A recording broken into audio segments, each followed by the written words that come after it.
Hi hello good morning सगळ्यांना। आज होता रविवार आणि सुट्टीचा दिवस म्हटला म्हणजे निवांत कामं चालतात। पूर्ण दिवस माझा अगदी काम आवरण्यामध्येच गेला। दिवस संपला पण कामं काही संपली नाही। सुट्टी असली म्हणजे जास्तीचे कामे ही आलीच। दुपारी सगळं आवरल्यानंतर मी गेले होते मार्केटमध्ये। मी आले होते किराणा दुकानामध्ये कारण मला काही वस्तू घ्यायच्या होत्या। नंतर मुलांसाठी काही खाऊ घेतला आणि घरी आली। मी आणले होते कुळीथ आणि उडदाची डाळ। तर ही उडदाची डाळ का आणली होती तर नेक्स्ट व्हिडिओमध्ये नक्की शेअर करेल। संध्याकाळी आम्ही निघालो होतो बाहेर। तर बघा आमच्या पिंपळगावचं कांदा मार्केट। हे मार्केट आमच्या घरापासून अगदी 2 मिनिटाच्या अंतरावर आहे बरं का। बाहेर म्हणजे आम्ही चाललो होतो माझ्या बहिणीकडे। मानलेली बहीण आहे पण मानलेलं नातं सुद्धा कधी कधी खूप प्रेम जिव्हाळा माया देतं आणि अशी नाती नशिबानेच आपल्या आयुष्यामध्ये येत असतात।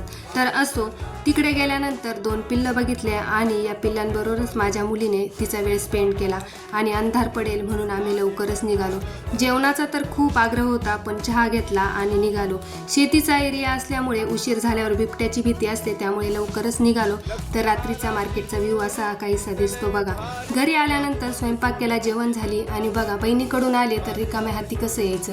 तर असा होता आजचा दिवस। धन्यवाद।